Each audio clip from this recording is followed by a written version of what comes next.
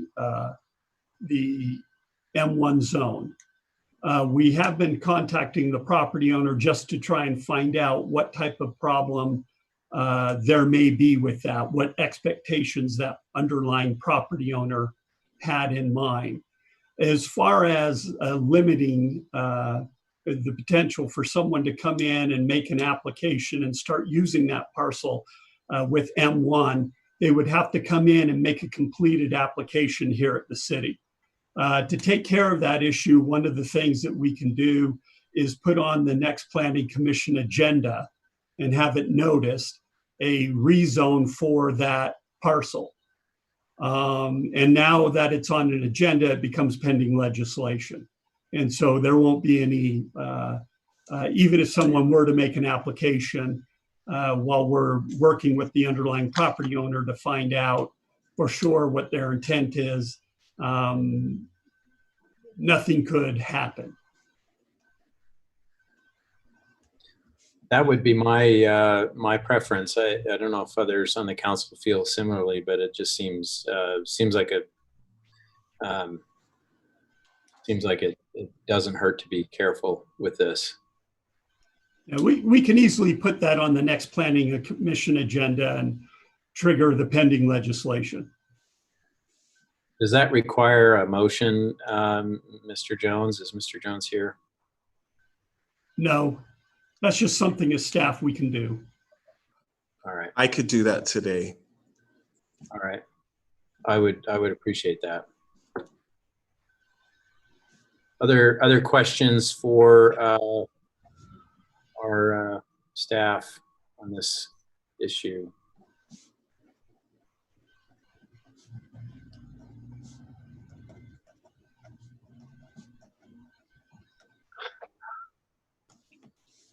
Mr. Sewell. I had a question about setbacks. I got lost in all the comments, and what actually is the current requirement for setbacks, and does this agreement change them at all? So the requirement for setbacks, there's a transitional setback requirement from residential zones and the M1 zone, and that's 20 feet. If it's just the M1 zone adjacency properties, then I think that the requirement is 10. I'll check on that just to make sure, but the transitional setback is the one that comes into play most often. That's the larger one. And are the current code requirements being followed, and does the agreement make any changes to those? I don't believe that the agreement makes any changes, and I've asked our zoning compliance officer, Carrie Walls. She did a quick inspection of the property, didn't find any zoning violations. Thank you. What the agreement does do is it restricts the Christensen Oil is voluntarily proffering to restrict some of the things that they could do on the property through that agreement. And so the development agreement would not, or not the development agreement, but the agreement with that Christensen has proffered actually restricts beyond what the ordinance already requires. So the agreement does not purport to allow them to go beyond what the M1 zone requirements would be with this new amendment. Okay, thank you.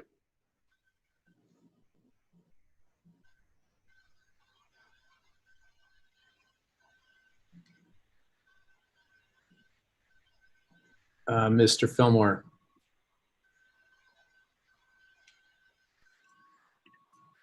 Schofield. One of the selling points for me early on in our discussions here about this change is that the intent and the result will be that the overall Christensen Oil property and project there will in fact end up being safer than it is now. Is that still your conclusion? It is. Permanent storage is better than temporary storage, and it provides a lot of protections that would be very beneficial to both the company and the neighborhood as well. Marshall, is there Can you speak to the odor question? Oh, I cannot.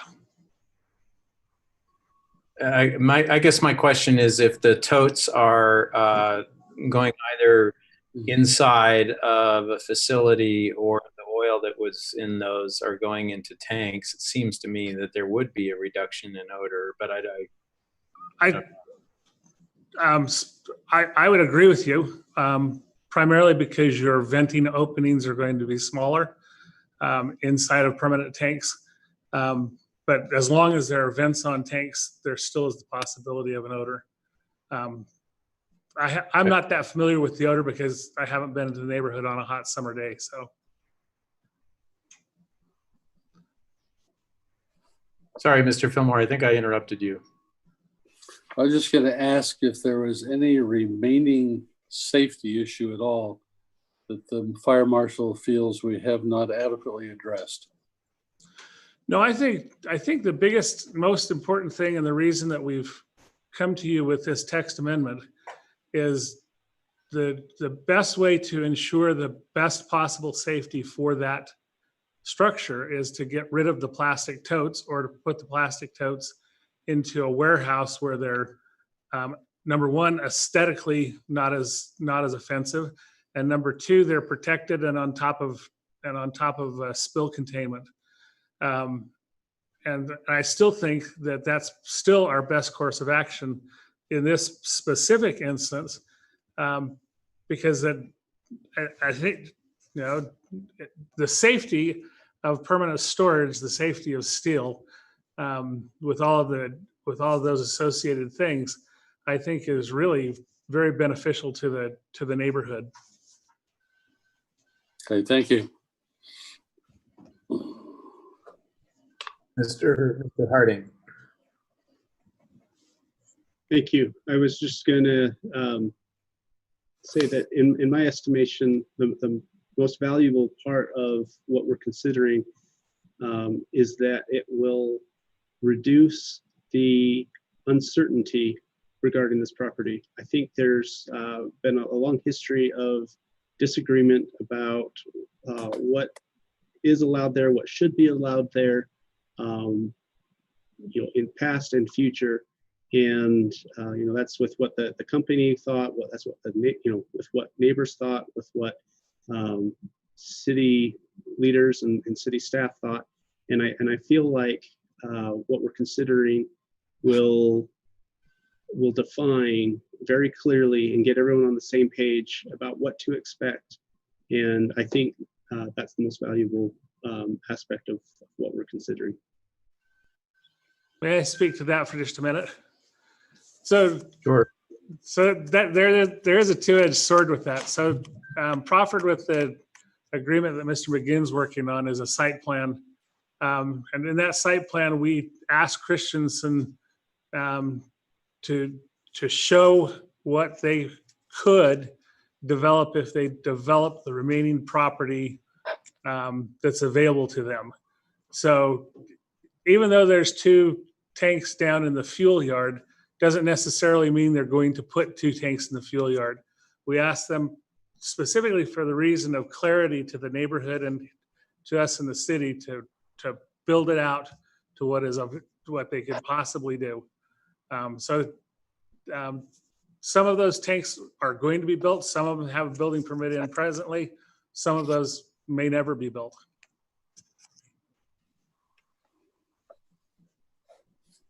Mr. Sewell.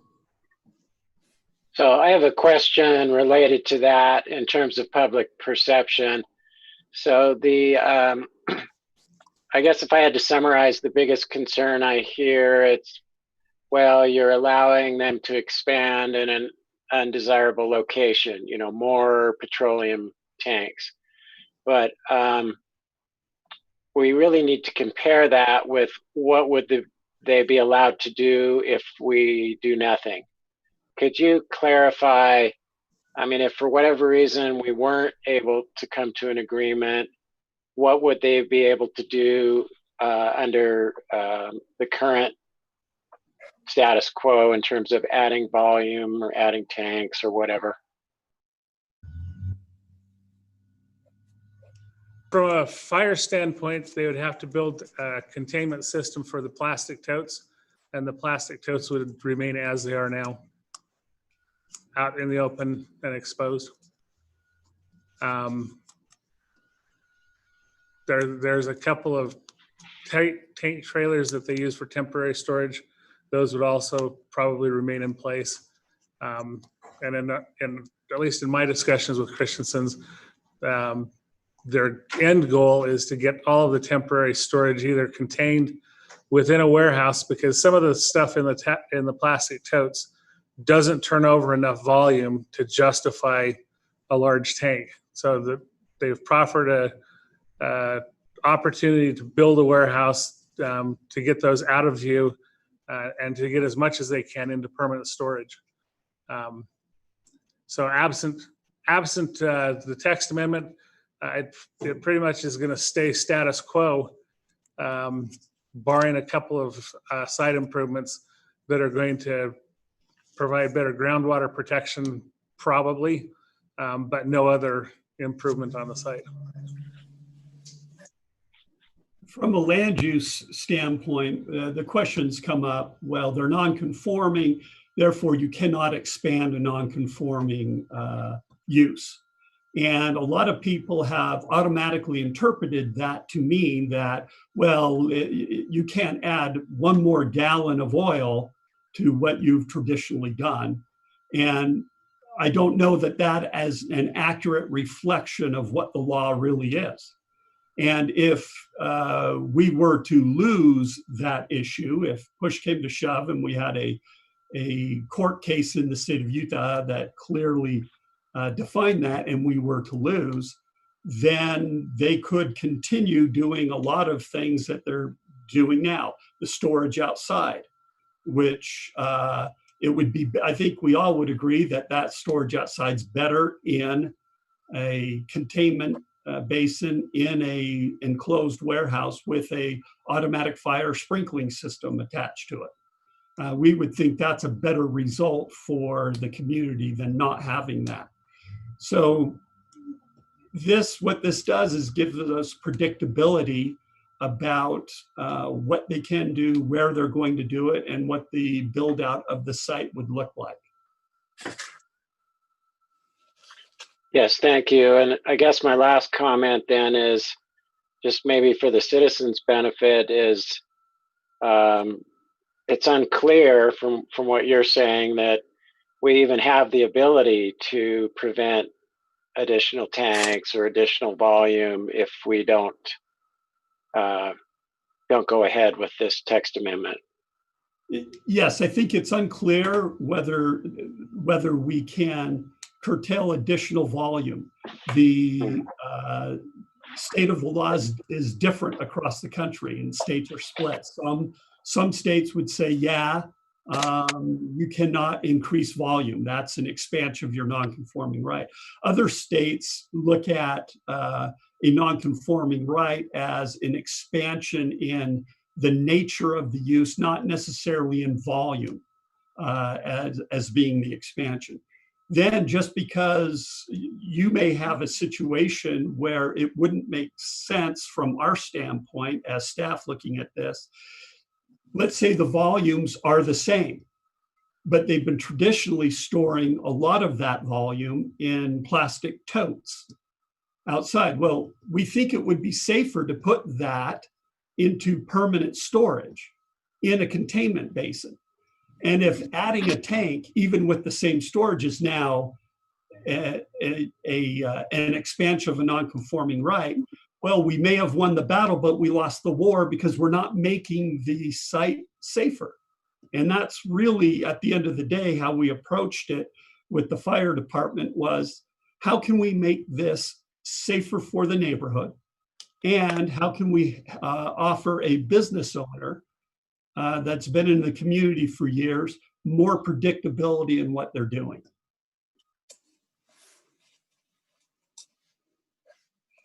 Thank you.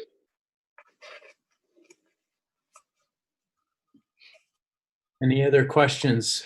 We've got a few more minutes. Otherwise, we'll, I'm sure, have more discussion this evening. Any other comments or questions for the staff?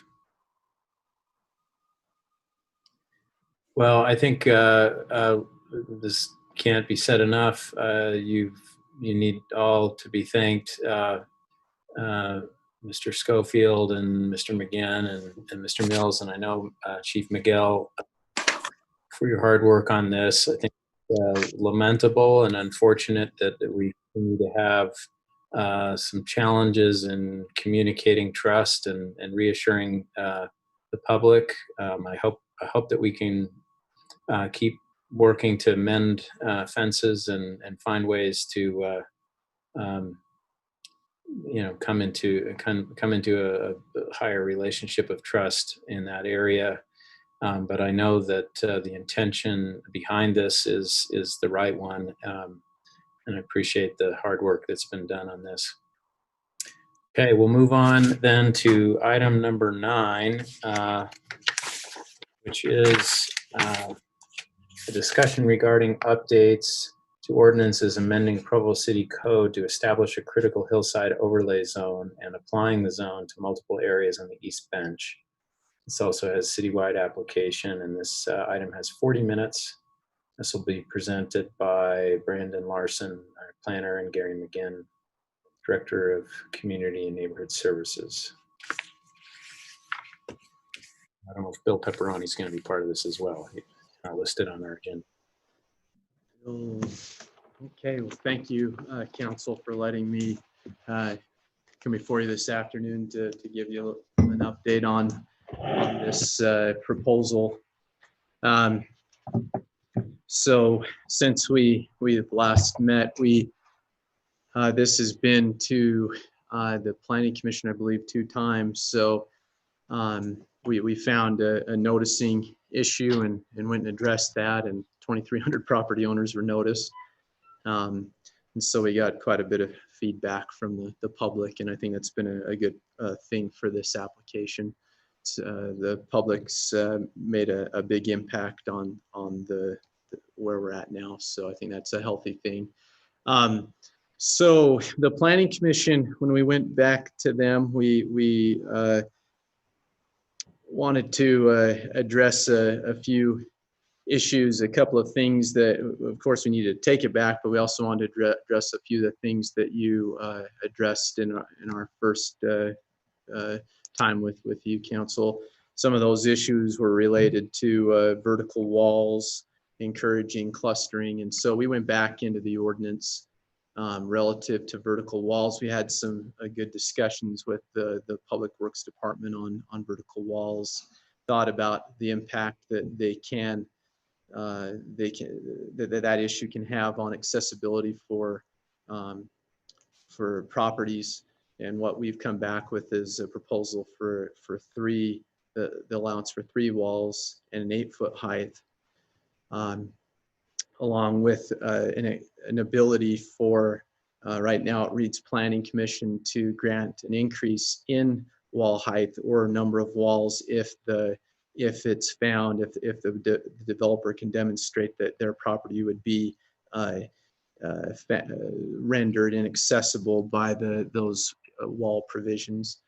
We went in relative to clustering. We added a density bonus, and a pretty healthy density bonus for one that was a little bit more for agricultural land, 50% density bonus, and then 25% for those lands that are residential. So we did that, cleaned up the map, and took it back to the Planning Commission. When we went back to the Planning Commission, they had a few more concerns that they wanted us to address. So when we went back to the Planning Commission, ultimately that issue got, it was continued, and we addressed issues such as reclamation was a big thing that was brought up by citizens and the Planning Commission. So we went back and looked at the issue of reclamation, and we looked at issues of ridge lines. The Planning Commission wanted to see the ridge lines. So we went back and addressed a few issues that the Planning Commission wanted us to look at, and brought it back to them on June 10th. And when we did that, we ultimately ultimately the Planning Commission recommended approval of not only the text amendment, but the zone map amendment. The application, when they recommended approval, they did so with the idea that there were 5 issues that they, 5 outstanding issues that they felt should be probably policy issues that should be addressed by the City Council. Those 5 issues were encouraging reclamation, encouraging clustering, ridge lines. They felt that our original ridgeline map was included too many ridge lines. They were concerned about the boundaries of the map. That's the boundaries of the map. They were worried about the disjointed appearance of the map after having taken out all of the dwelling sites, because now you've got kind of 3 main areas, three kind of larger zoned areas, and then some islands. And that leads me to the next thing, is islands. The Foothill Committee was concerned about some of the islands that were left after we took out the dwelling sites. There were a number up in the Foothill Drive area, and then a few down on the south end below 7 Peaks. And so we took that issue to the to the Planning Commission, and they didn't come out with a strong position on the idea that there was a suggestion that maybe we should get rid of the small islands. The Planning Commission didn't, that wasn't part of their recommendation. So, and then finally, the last issue, so that was issue 4, the last issue, number 5, limits of disturbance.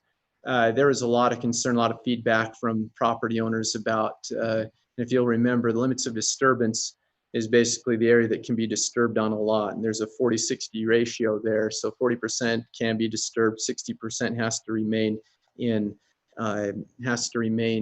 undisturbed and in natural vegetation.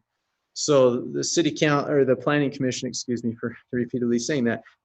So the Planning Commission came back and they deliberated and thought about like how the idea of, well, should we make the limits of disturbance more flexible?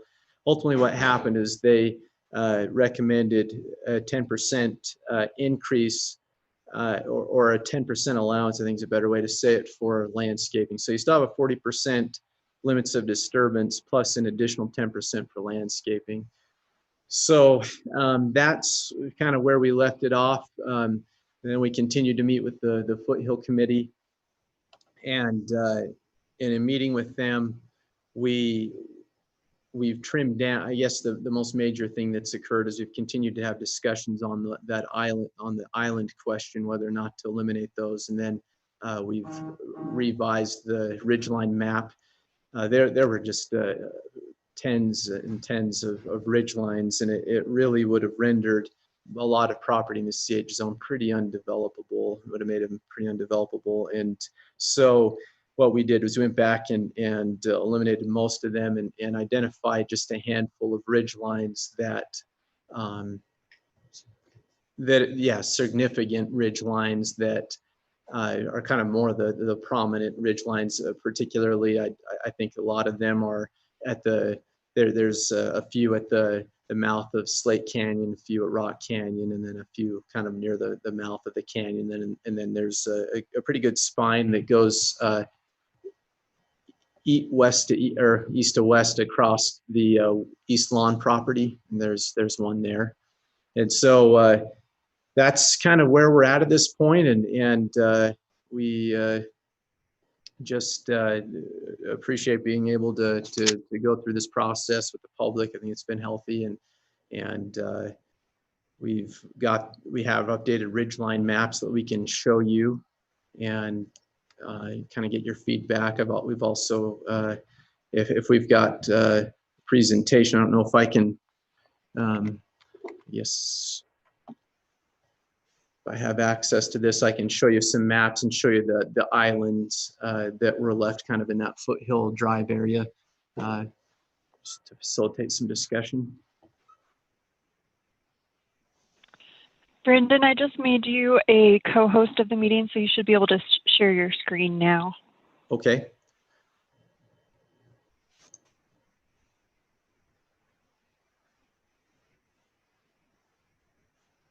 Bear with me for just one moment. I will. I also have all of the materials that you've sent me. Just let me know what you want me to pull up and when. Yeah, if you could, well, I'm just going to pull up the ridgeline maps right now, and then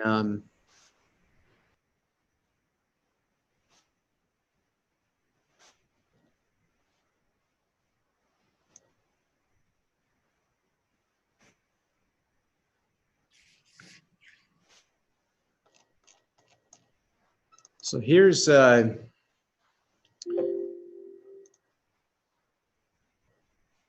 I'm sorry, we can you see those maps? These are a little tough to. Not yet. Okay, can you see them now? I don't see anything. Okay.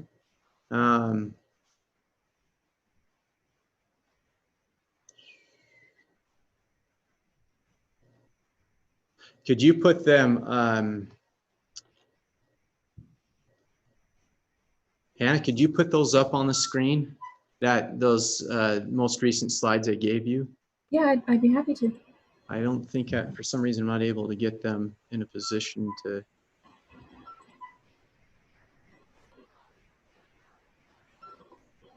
There we go. Okay, so you can see those now? Yes. Okay, very good. You see this one here up on the north end and mouth of the canyon, two large blue. Okay, so so this is the mouth of the canyon, north end of the CH zone. You can see, Dave, I'll just kind of introduce these, and then David Day, you might give us some more detail on these. You can see the couple of lines that were introduced or that were included. This one, I guess, notably goes on the very north end of a proposed 8-lot subdivision that would sit right about this area. And now I'm in the Foothill Drive area, and you can see, I think this is helpful to show some of those islands that have been of discussion recently. And then you can see the ridge line that runs east to west across the East Lawn property. I'm going to go a little farther south now, and you can see the ridge lines at the mouth of Rock Canyon. And then a couple of ridge lines near Y Mountain View there. And then finally, there's a couple at the mouth of Slate Canyon, right here and here, kind of making a V. And then David, you can correct me if I'm wrong, but I believe this is called Buckley Draw, and there's a ridge line right there. And David, do you want to explain a little more about those ridge lines? I can. Or if yeah. I could also share my screen and maybe give a little clearer picture if you'd like to. So that'd be great. Yeah, this, when it's zoomed in, loses some of its quality, so go for it. Okay.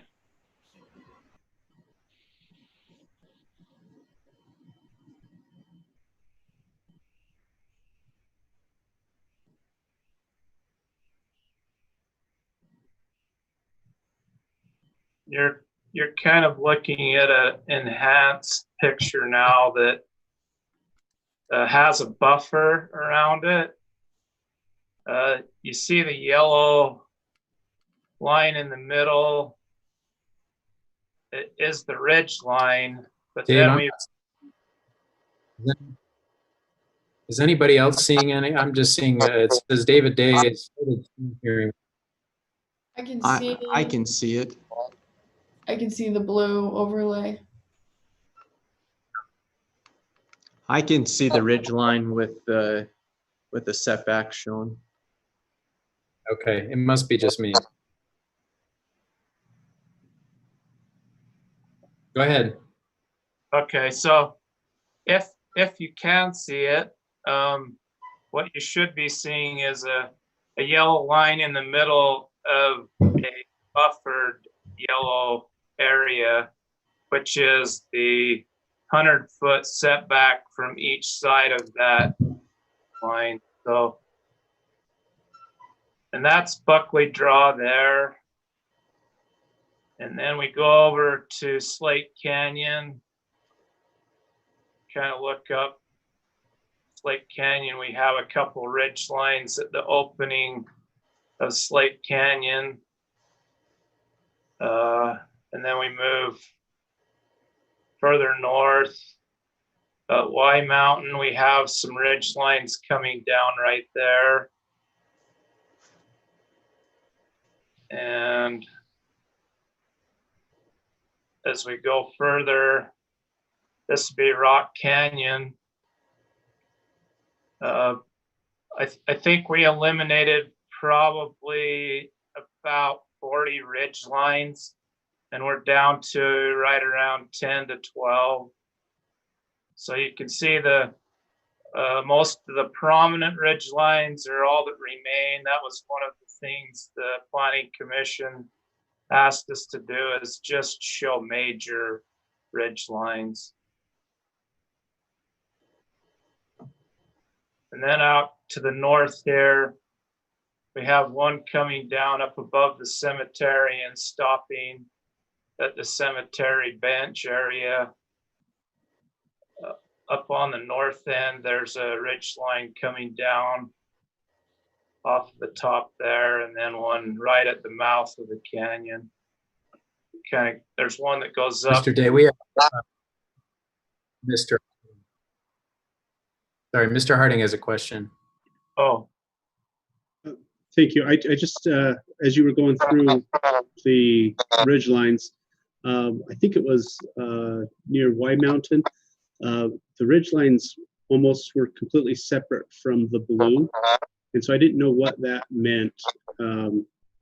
If there was any meaning, I mean, we define a ridge line, but if it's not within the overlay zone, does it have any effect? And then the other thing I was going to ask, so yeah, not that one. There was, I think it's the one just to the south. And then the other thing I was going to mention is a previous map that I saw when the overlay, nope, it must be further south than that, I apologize. A previous map showed,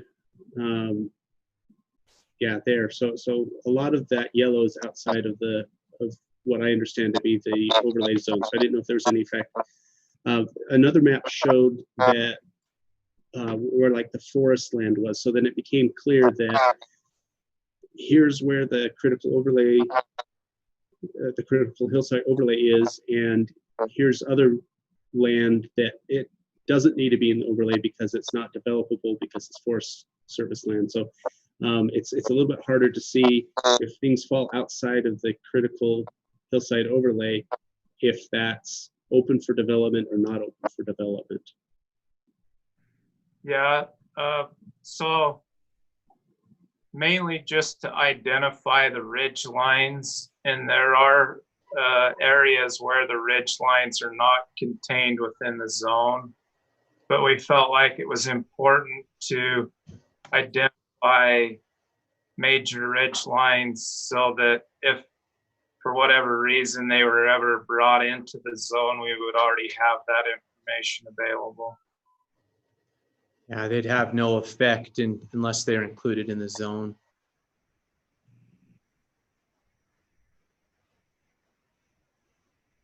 And you'll remember as relative to the kind of the east of the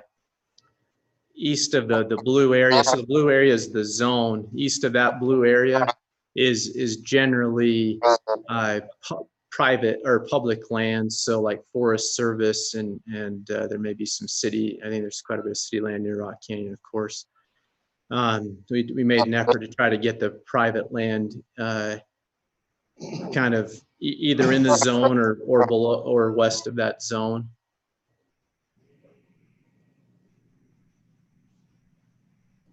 So I wonder if it would be helpful to the rest of the council to tackle this question about the islands for a moment,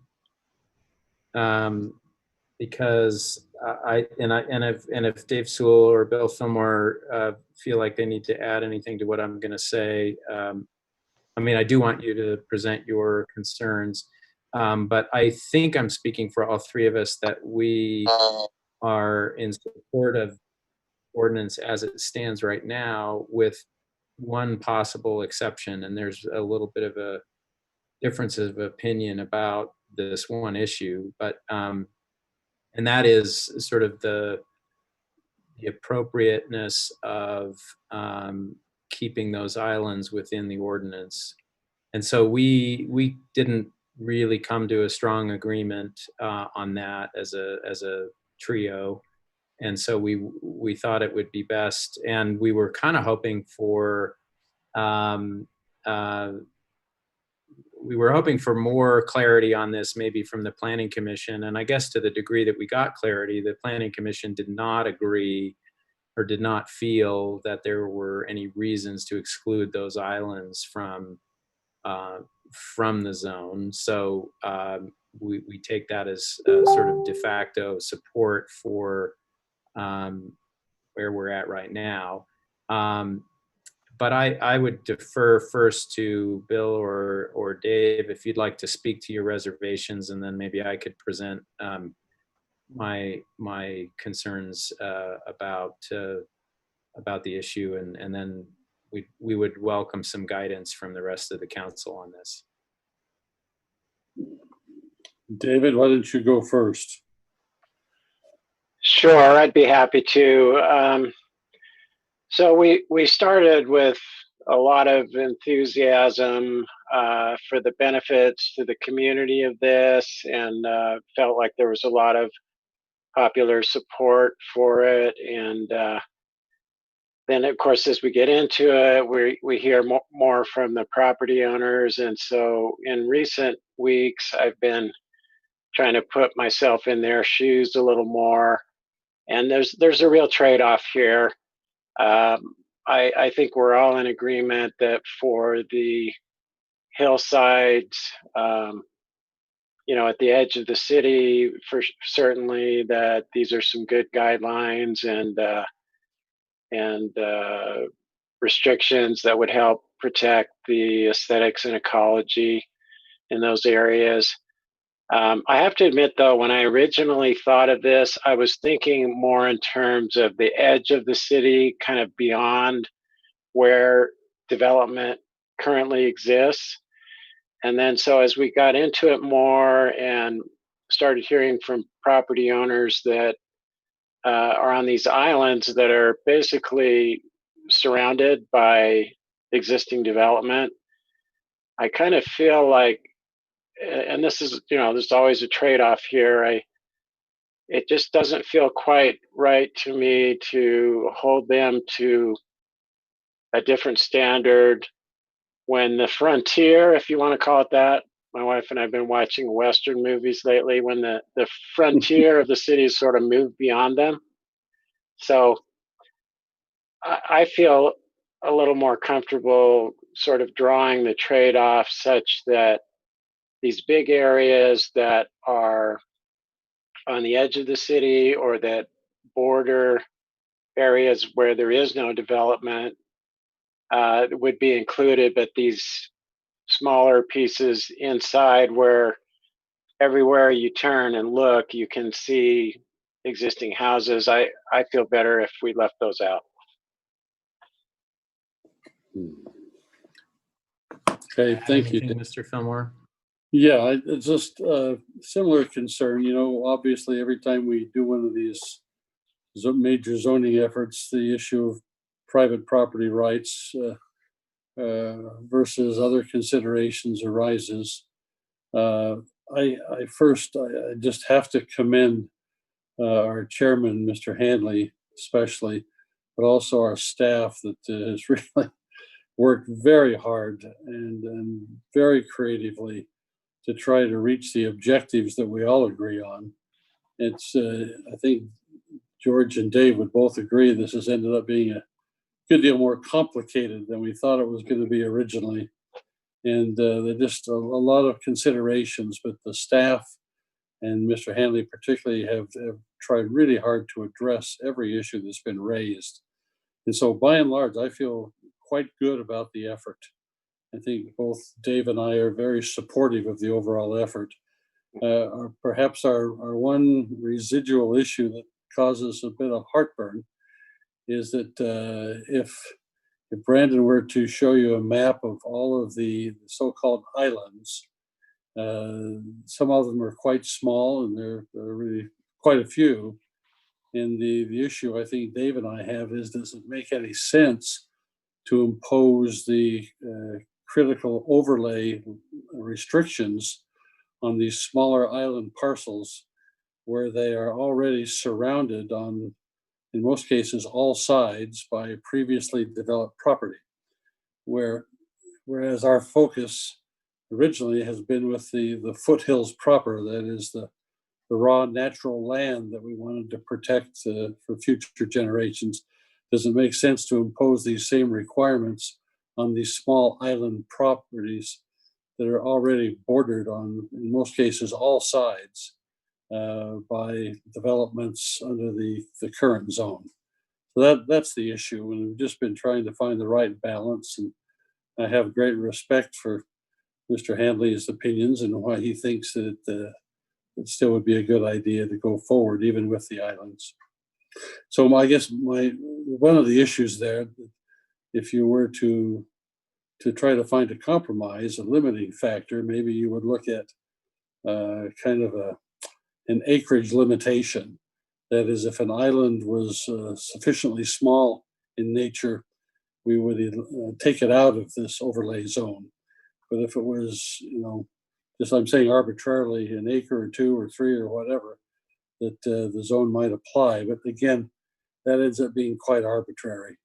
So those are our concerns, and I'll defer to the chairman. Thank you, Mr. Fillmore. Yeah, I just for the rest of the council, I would say, as we've had a very healthy discussion about it. I don't think there's any acrimony in the slightest about this. It's just it's an honest difference of concern. I think my concern is that I think our staff, the Planning Commission, all agree that these islands should remain. So that I think the main reason why is that these parcels are every bit as vulnerable to use as anything that's on the outer edges. So the ordinance isn't really designed as I think should be well understood. It's not designed to be anti-development. It's just it's designed to prevent bad developments. And we've got some areas where that these islands are actually a little bigger than they might at first appear, and more. They do actually provide some significant respite of open space in some neighborhoods. And that's not to say, again, that they couldn't be developed on, but this would maybe limit whatever developments happen there in a way that I think is precisely what this ordinance was designed to do.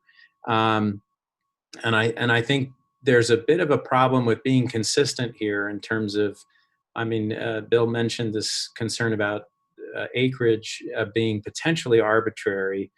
We have already made some pretty significant compromises. I think we did eliminate some very small parcels, but these seem to me to be remaining parcels that are large enough that if they're not done right, if they're not developed in the right kind of way, we could have a bit of a problem.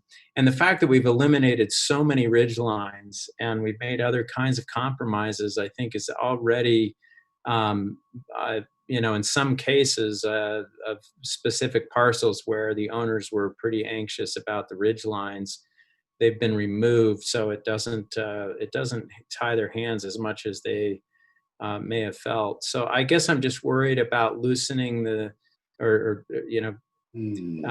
weakening the strength of the ordinance overall. I'm worried about the logic that we would use to eliminate them could then be used against us to say, well, it seems a little bit arbitrary to use it within surrounded areas when it isn't true of those outer areas. I mean, for example, there are parcels where there's a significant amount, this one we're looking at right there, there's a significant amount of undeveloped land around the parcel. So it's not actually like they're surrounded by houses, but they're surrounded by more open land. And so I don't think that if we're requiring them to meet these standards that we're doing something highly unusual. We are, I think, to be honest, correcting some errors that maybe we've made in the past in developing in these areas.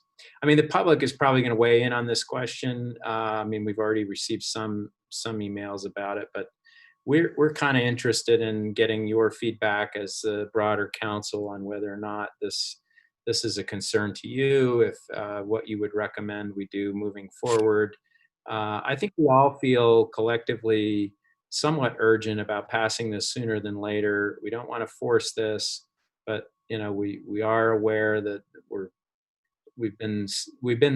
this has taken longer than we had hoped and maybe had thought. But we want to get it right. So anyway, what are your thoughts? Sorry, I see both of my colleagues raising their hand, Mr. Fillmore and Mr. Sewell. Go ahead. Yeah, just a point of clarification for those who haven't been struggling with the maps like we have. You'll see some of these so-called islands, some of them quite large, surrounded by undeveloped land. On the screen, you see the one in the middle, surrounded by essentially brown ground. Just to be clear, that's simply because that's not Provo property. That's Utah County property. George, correct me if I'm wrong on some of this, but I think what we're trying to show in blue is Provo property. We don't have control over the brown property, although we have some indication from people at the county that they are considering addressing those areas within their orbit as well. Did I state that right, That's George? Correct. Mr. Yes. I just wanted to suggest something in relation to the question of arbitrariness of criteria on deciding whether a parcel should be included or not.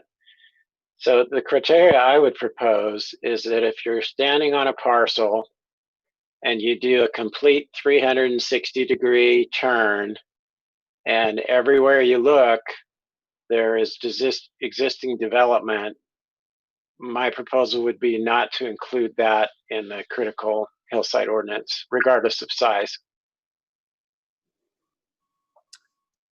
Mr. Harding?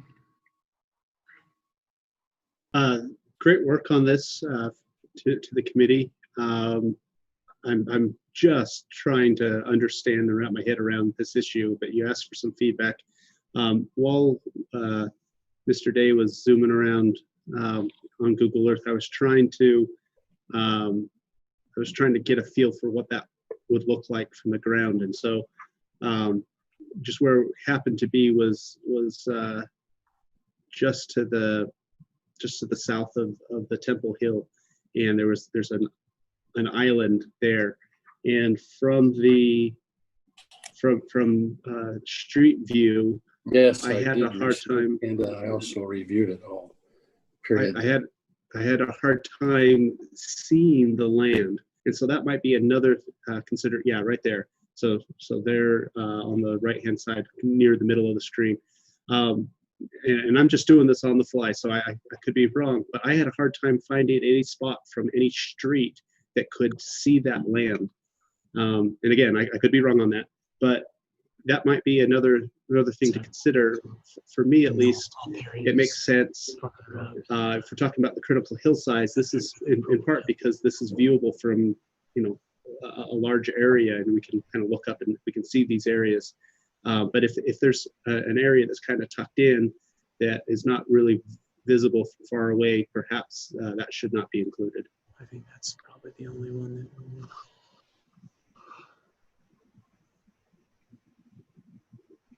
Any feedback from Mr. Shipley? Yeah, go ahead. Yeah, I'm struggling with this a little bit because I felt very supportive of the whole concept, and now viewing this map, I just get this like sense that it appears to the general public like we're already being kind of arbitrary before we get to these islands, and the question of these small islands, and I think that should be addressed. But one of the things I think maybe I need to do a better job of in my research is how we've come to eliminate all the parcels and pieces in between this. I know you guys have worked really hard on this, and so probably not wanting to rehash all the work that you've done to eliminate some spots. I know some of it's county property. I know that's the case. I know some of it, you know, is for different reasons has been taken out. But if I'm a landowner at this point with this overlay, I'm going to feel like it's arbitrary before it even begins, because it just looks so piecemeal now that I think if I owned property on the hillside, I'd be concerned that just because maybe my voice wasn't loud enough early on, that maybe that's the reason I'm still included and somebody else isn't. So maybe more than anything, I'm just voicing the concern that I would have if I was a landowner up there, that the map already looks tough because there's so many pieces. Maybe one of the things we need to do is make sure and have a map that helps those of us who haven't been on the committee to understand how the rest of the property was taken out. Even just the county property would be really helpful, but my understanding is there's other reasons why other property's been taken out as well, and something that could help us know why, when we look at a piece of property, like this map that we're looking at right now, why certain parcels aren't included and why some are. We know the elevation piece, we know the county property, but it seems like there might be other reasons that we can't see. And as a property owner, I'd be anxious to know that how we got to this point. Brandon, would you mind maybe revisiting a little of that, the history, in terms of elevation lines and slopes and Sure. Yeah, absolutely. So we started out on the west generally with the elevation 4875, and on the east tried to create a line between the private and public property. And then generally the reason why you have these islands left over is because we took all the dwelling sites out of the map, and this is what you have left. We did some general cleanup there were tiny little parcels. We are also instructed by the Foothill Committee to get rid of quarter, anything that was half acre or less. But generally, the vast majority of that map is the result of us removing subdivision lots and other dwelling sites.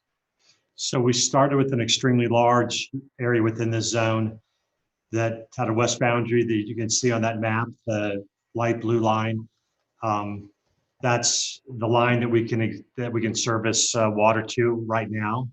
So that was the west boundary. The east boundary was roughly that boundary between private and public land that Brandon referred to. So we subtracted from that not only the subdivision lots, but we also had property owners up on Canyon Road, the Canyon Road area, North Canyon Road, who said, hey, look, I've got property that's not even close to 30% slope. It's east of that blue line, but it's not even close to 30% slope. So why am I being included in that? And we also subtracted those people out too. So between the lower slopes and the subdivision lots, this map is kind of the result of those subtractions, right? Does that make sense? It does, and I understand what you just said, and I'm grateful you kind of reiterated it, because I guess my thought process is, as a landowner at this point, it already feels like there's just a few spots left, and if I'm an owner on one of them, I'm saying, hey, this process of eliminating different properties, I just hope was very consistent. So if a property owner came and said, hey, I don't feel like my property should be included, that we had a very firm rule that we applied across all properties within this potential overlay to eliminate all of them, instead of just for a specific property owner that raised concern early on, or something to that end. Just trying to make sure that it's as consistent. And I'm sure you went to great lengths to make it consistent, but just to make sure that if I'm the remaining landowner, I don't feel picked on, by something like this, and feel like I need to, propose legal action to try to, to fight this after the fact. So these parcels left are those that have 30% slope or significantly sloped and are not part of a subdivision. So that's what's left. On one hand, Bill and Dave Schuler are saying, yeah, but since they're surrounded by development, should they still be included in spite of the fact that they do have 30% slopes? That's kind of the question they're asking. And I think it's fair to say that not all the landowners, the property owners, are opposed to this. Brandon mentioned an example this morning. I think I actually know the property owner, but some people have seen this as an advantage. I mean, again, I would just say this is not an ordinance that prevents development. These are sensitive areas. We have made mistakes. I've lived in the mouth of Slate Canyon. I live at the mouth of Rock Canyon, and I have experienced the trails and the hillsides of Provo as much as anybody. And I can tell you that there are vulnerable properties, and some of them are right in our midst. Most of them are higher up on toward the mountains, or down south, or up in the northeast. But they're just we just don't want to do it in the wrong way. And so I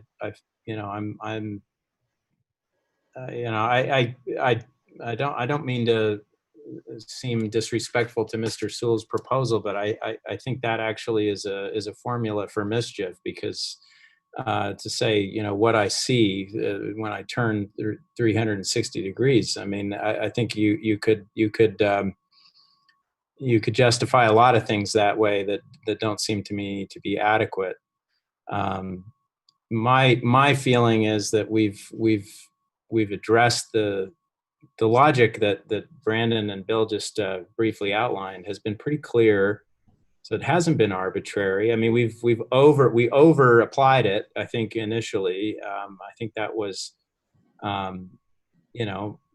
we probably would have saved ourselves some political headache if we had done otherwise. But I think it was wise to sort of, start with a more generous application before we recognized. I think we just sort of had to learn where and when it wasn't appropriate.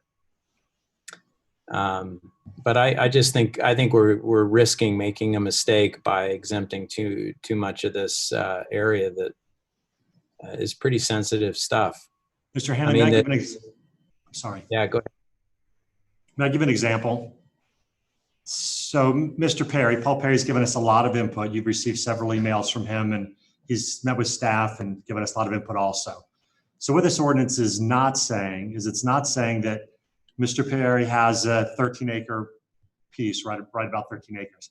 It's not saying that he can only impact 40% of his 13 acres. It's saying he can go through a subdivision process with the city, and if he can mitigate the other ordinance concerns regarding 30% slope and just getting utilities to the site, those types of things, if he can satisfy those and propose a subdivision plat, each of his subdivision lots could have an area of impact of 40%, an area of development of 40% within each of those lots.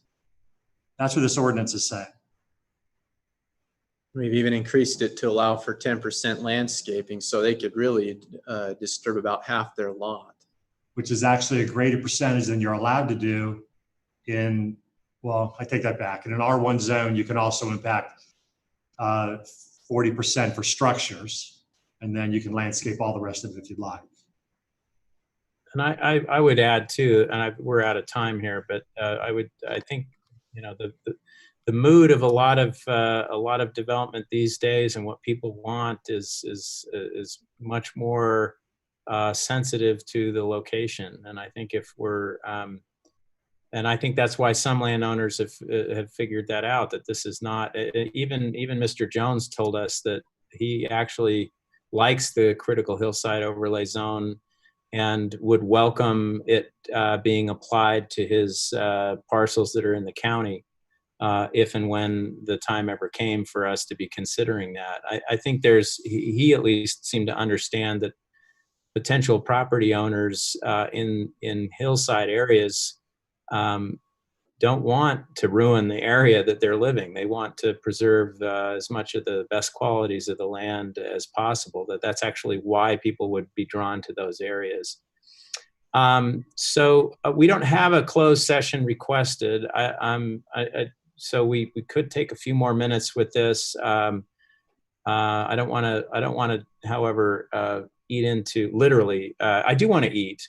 I don't want to eat into our eating time and rest time before we start up at 5:30. But this was an important conversation to have. Are there any other sort of and I don't know if Ms. Shipley or Travis, Mr. Hoban, if you have any comments for us that you'd like to make that would be helpful, and we can wrestle and maybe make a decision about this particular question later tonight. But any last minute thoughts?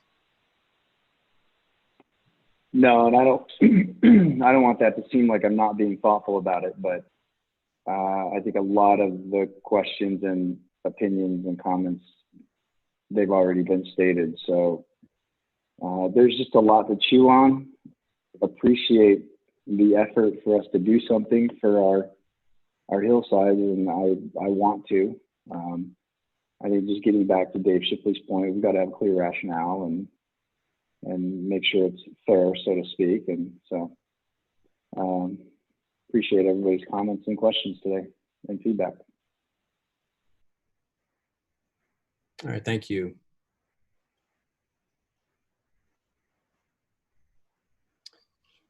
All right, well, seeing no further comment or questions for staff, I think my language is pretty clear, is it not? Let's see. There has not, as I say, there's not been a request for a closed meeting. So if there is no objection, we will now adjourn by unanimous consent, and we will begin our evening city council meeting at 5:30 p.m. We'll look forward to seeing you then. Thank you very much.